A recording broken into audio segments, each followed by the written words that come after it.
talking about bias tape, and I'm going to show you a couple of different ways that you can make bias tape. First of all, we're going to start with a 45-inch cotton or 115 centimeter, and what I'm going to do is I'm just going to cut a 1/2 meter of this fabric to start with.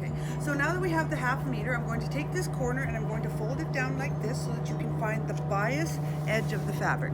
You can take this over to your ironing board if you like, or you can use this handy dandy little Hera tool, it's called, and it's just a very sharp piece of hard plastic, and you just go along the edge like this, and that'll give you a crease.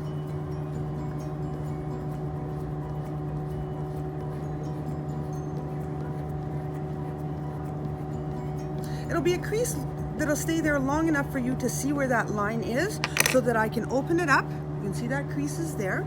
And then with my rotary cutter, I can cut right along the bias and have the edge ready there. Okay, now what we have here is we have a diamond shape, and we have the bias on this side and the straighter grain on this side.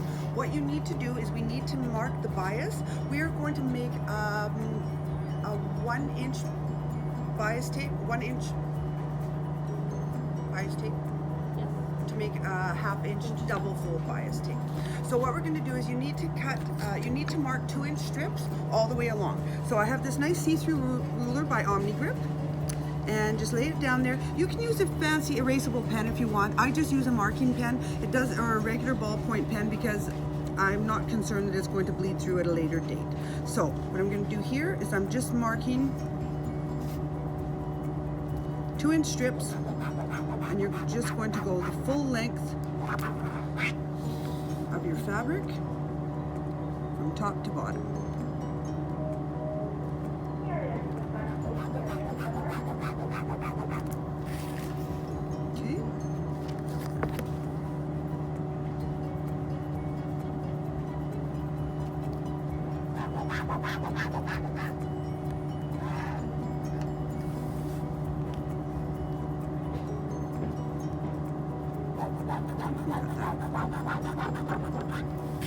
Okay. So then you just take that all the way to the very top. And I'll just do it fast while you're standing here. So once you've done all those markings all the way to the top, this is the tricky part. You have to take this and you want to stitch it to this side. Okay, and then so you have to make sure that you want to make sure that there's a little part sticking out, and then you want to line up all of your little lines that you've marked on your fabric all the way down. Okay, so what you're going to end up with is a piece. Looks a little weird at first, but it's actually going to end up being a tube when you're finished sewing it. Okay, and then you just have to cut it out.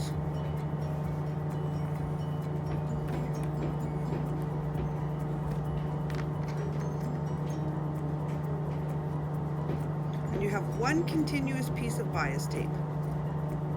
Now with this 1/2 meter, you may end up with approximately 15 meters of bias tape.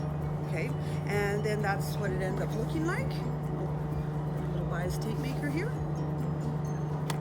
And the bias tape maker, you just pull it through and you iron it at the same time, and it makes the bias tape.